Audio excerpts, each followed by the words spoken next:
Olá, queridos, tudo bem? Nós vamos começar aqui uma série chamada Leitura e Releitura.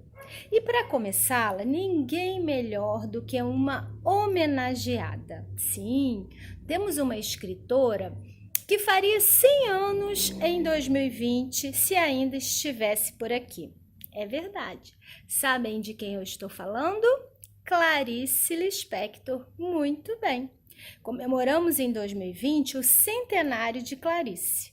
Por isso que eu escolhi este livro aqui para nós começarmos a leitura de hoje. Conhece? O livro é intitulado Clarice Lispector para Meninas e Meninos. É da coleção Antiprincesas.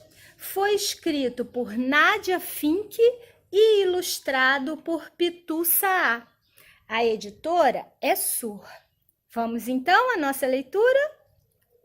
Se pudéssemos espiar por uma janela um momento na vida de Clarice Lispector, veríamos uma senhora tipo madame. Esbelta, com olhar felino, como que saída de um filme de Hollywood, mas daqueles em preto e branco. Vamos espiar mais um tiquinho. Mora em uma casa em algum lugar da Europa. Faz festas para os colegas do marido, um diplomata importante. Sim, poderia ser uma princesa. Mas Clarice não quis, isso sempre a incomodou. Mais de uma vez confessou que se sentia como um peixe fora d'água, entre essa gente fora do Brasil. Eu detestava, mas cumpria minhas obrigações. Dava jantares, fazia tudo, mas com náuseas, recordava ela anos depois. Aqui aparece um cachorro e ele vai aparecer em várias páginas do livro. E ele diz assim: e por que Clarice odiava essa vida diplomática? Porque ela era exatamente o contrário. Mas para que você entenda do que estou falando, vamos ver primeiro a sua infância, a origem de tudo. Esse aqui é Ulisses, o cachorro de Clarice. Aqui temos uma ilustração, né, Clarice lá nas festas. Clarice nasceu no dia 10 de dezembro de 1920, na Ucrânia, na Europa Oriental. Seu pai, Pedro, e sua mãe, Marieta, decidiram mudar para outro continente. Vamos continuar espiando mais um pouquinho. Clarice já tinha seus 2 filhos, Pedro e Paulo, e levava uma vida diplomática na Europa e nos Estados Unidos. Mas nunca parou de escrever e o fazia como anti-escritora, que se considerava. Os escritores costumavam levar uma vida de reclusão e silêncio. Ela, ao contrário, queria estar ali, trabalhando com seus filhos. Então, era muito comum vê-la com a máquina de escrever no colo. Enquanto as crianças brincavam ao seu redor, o telefone tocava, ou precisava ajudar o Pedro, seu filho mais velho, a terminar o dever de casa. E aqui nós temos uma máquina de escrever. Naquele tempo não existia computador. Então as escritoras e os escritores usavam a máquina de escrever, que era como ter um teclado conectado com a impressora. Ainda há gente que gosta de escrever assim. Clarice usava uma Olímpia porque, segundo ela, era leve bastante para o seu estranho hábito, o de escrever com a máquina no colo. Corre bem, corre suave. Por isso, escrevia tanto e de forma tão variada, nunca perdeu esse costume de escrever aos pedacinhos. De início, a criticaram, porque sua literatura não se encaixava no realismo, que era a moda da época. Mas Clarice era considerada uma estranheza na literatura brasileira, porque sua escrita era mais universal, fora de regras e estruturas ou gêneros literários. Mas depois ela ficou famosa, não é? Olha Ulisses falando. Porque eu me lembro de que vinham entrevistá-la. Sim, depois sim. E até ela se surpreendeu. Recordo que disse em uma carta: isto me deixa um pouco perplexa. Será que estou na moda? E por que as pessoas se queixam de não me entender e agora parecem me entender? Clarice com a máquina no colo e o filho ao lado. Quero voltar para a minha terrinha, quero meus amigos e amigas pertinho. Chega, acabou. Não sabemos se ela disse tudo isso, mas alguma coisa assim, talvez. Em 1959, Clarice deu um basta nessa vida de diplomática, como de princesa, e voltou para o seu Brasil querido, para o Leme, no Rio de Janeiro, bem pertinho do mar, onde morou até seus últimos dias. Além de escrever por prazer, teve de começar a trabalhar muito. A vida era muito dura. Não podia gastar um centavo a mais. Os meninos iam à escola e eu precisava comer. Assim sendo, voltou ao jornalismo com força e com suas colunas e crônicas em diversos jornais conquistou o povo. Aqui fala do mar, né? Amava o mar, que aparece muito na sua literatura. Aqui vai explicar o que é crônica, né? Crônica, Clarice escreveu muitas crônicas, é um gênero que se situa dentro do jornalismo porque narra fatos reais, mas tem um pé na literatura porque a forma de contar é como um relato. Embora Clarice se espantasse com os gêneros, era isso que ela fazia. Ulisses de novo. E aqui apareço eu, o super-herói maluco, para lhe fazer companhia. Não, Ulisses, ainda não. Companhia não lhe faltava. Tinha um monte de amigas e amigos, sua família e sua amada escrita. Ah, e centenas de pretendentes que queriam se casar com ela. Mas sabe o que ela lhes dizia? Que não tinha nascido para se casar. E falava de dar ouvidos aos próprios desejos. Respeita as tuas exigências, respeita mesmo o que é mal em ti. É pena o que pode suceder quando se pactua com a comodidade da alma. Aqui, Clarice deixando a vida de princesa e mergulhando na escrita. Em 1966, Clarice sofreu um acidente. Adormeceu com um cigarro aceso e seu quarto pegou fogo. Quis resgatar seus escritos, e sua mão direita se queimou muito, suas pernas também. Ela, porém, continuou escrevendo à mão, com letra um pouco tosca, mas mesmo assim tomava notas sempre. Durante 6 anos, escreveu crônicas todos os sábados no Jornal do Brasil, que era muito popular. E o que escrevia? Eram crônicas, histórias atuais ou passadas, um taxista que conversara com ela, ou um maestro de uma orquestra sinfônica. Dialogava com os leitores, falava da falsa moral. Detesto dar lição de moral. Ou dava sentido diferente às palavras. A esperança é este instante. É preciso dar outro nome a certo tipo de esperança, porque esta palavra significa, sobretudo, espera. E a esperança é já.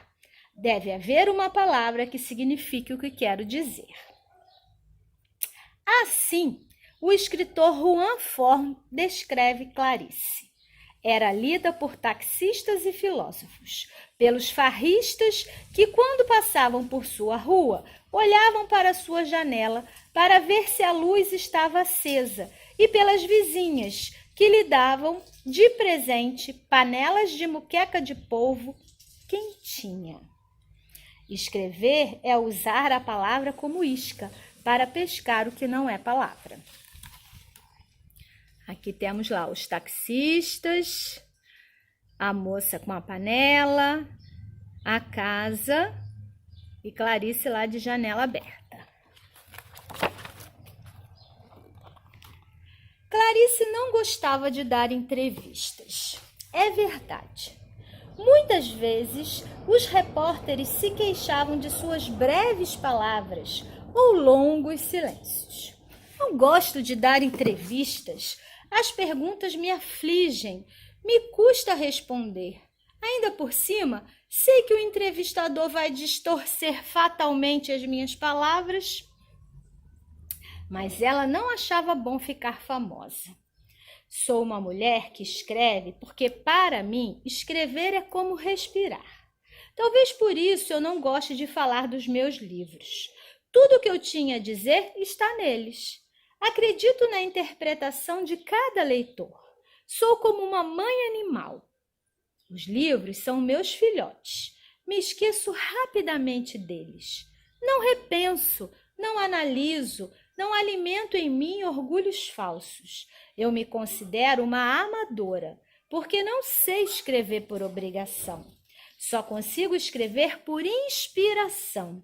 Odeio a popularidade. É algo pernicioso para os escritores. Isso é Clarice falando. Nessas entrevistas impossíveis, um cachorro meio maluco ficou famoso. Este sou eu, este sou eu. Sim, Ulisses, uma vez um jornalista mencionou você. O cachorro tem um costume estranho, mastiga pontas de cigarro. Clarice sempre avisa todo mundo. Cuidado com o cigarro aceso, aviso por causa do cachorro. Até o jornal Pasquim publicou uma foto sua tomando uísque. E sabe o que Clarice dizia de você? Que até a mordeu 2 vezes? Dizia que entre vocês havia um entendimento que nos ultrapassa. E não captamos, mas existe. Aqui, Clarice, repórter e Ulisses. Está contente, Ulisses? Você, por fim, apareceu. E olha só que importante. Agora voltemos a Clarice. Isso foi em meados de 1968. Havia uma ditadura militar no Brasil e ela participou, junto com outros e outras artistas, de uma manifestação popular contra a repressão. Fazia pouco tempo que o governo reprimira duramente os estudantes. Estavam furiosos. Repressão. Quando o governo, neste caso uma ditadura, utiliza a força bruta contra os que têm opinião diferente da dele e deixa pessoas feridas, presas ou até mortas. Ulisses falando. Então, Clarice se importava com a realidade social? Claro que se importava. Trabalhou desde muito jovem em jornalismo, desde muito antes de se casar. E estudou direito, leis, vindo de família muito pobre e sendo mulher. Isso eu não te contei, mas fez toda a faculdade com ótimas notas e seu desejo era reformar o sistema penal. Quando lhe perguntaram se era comprometida com sua escrita, respondeu: na verdade, me sinto comprometida. Tudo que eu escrevo está ligado, pelo menos dentro de mim, à realidade em que vivemos. E foi em seu último livro publicado, A Hora da Estrela, que Clarice voltou às origens e recuperou muito da sua infância. Ali, o narrador conta a história de Macabeia, uma moça pobre do Nordeste do Brasil. Diz: o que escrevo é mais do que invenção. É minha obrigação contar sobre essa moça entre milhares delas. E dever meu, nem que seja de pouca arte, o de revelar-lhe a vida. Porque existe o direito ao grito. Então grito. Aqui nós temos uma imagem contra a repressão. Clarice representada aqui.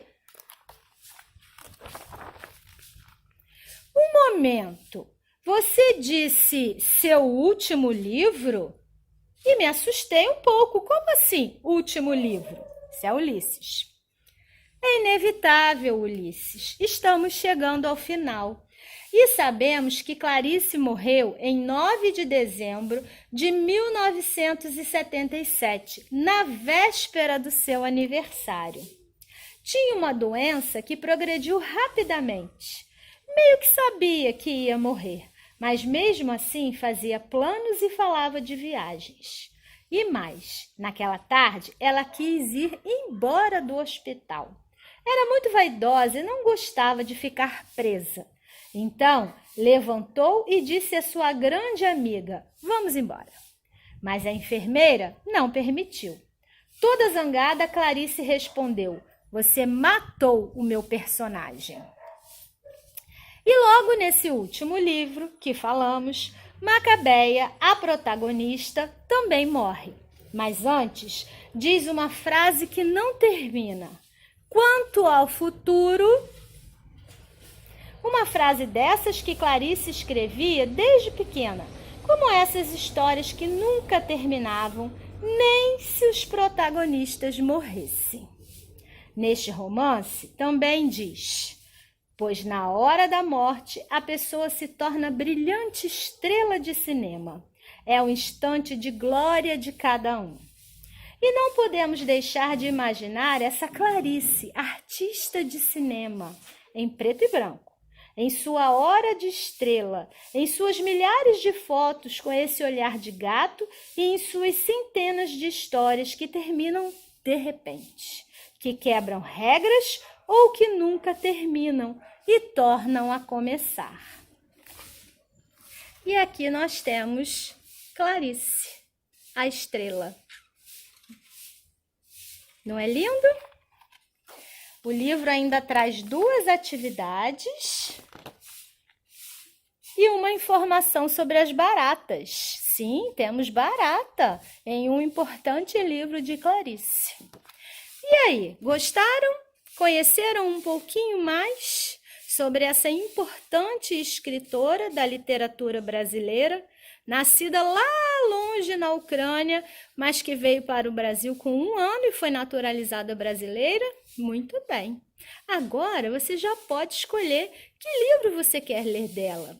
Tem algumas sugestões. Pode ser Laços de Família, um livro de contos. Pode ser A Paixão Segundo GH, e aí você vai conhecer essa mulher fantástica, GH, e aqui é que você vai encontrar a barata. Pode ser Perto do Coração Selvagem, primeiro romance de Clarice. Aqui você vai se descobrir, se autodescobrir com a ajuda de Joana. Pode ser A Maçã no Escuro. Maçã no Escuro tem um protagonista que é um homem, um personagem masculino, um pouquinho diferente, mas é uma narrativa também encantadora. Conhecer e reconhecer Martim é um excelente desafio. Temos também Felicidade Clandestina, que é um livro de contos, e o conto que dá título ao livro é imperdível. Também pode ser Uma Aprendizagem ou o Livro dos Prazeres. Nossa, que título interessante! Você precisa conhecer Lore e Ulisses. E temos o último, A Hora da Estrela, contando a história de Macabeia. Agora a decisão é sua. As possibilidades são múltiplas. Excelente leitura para você.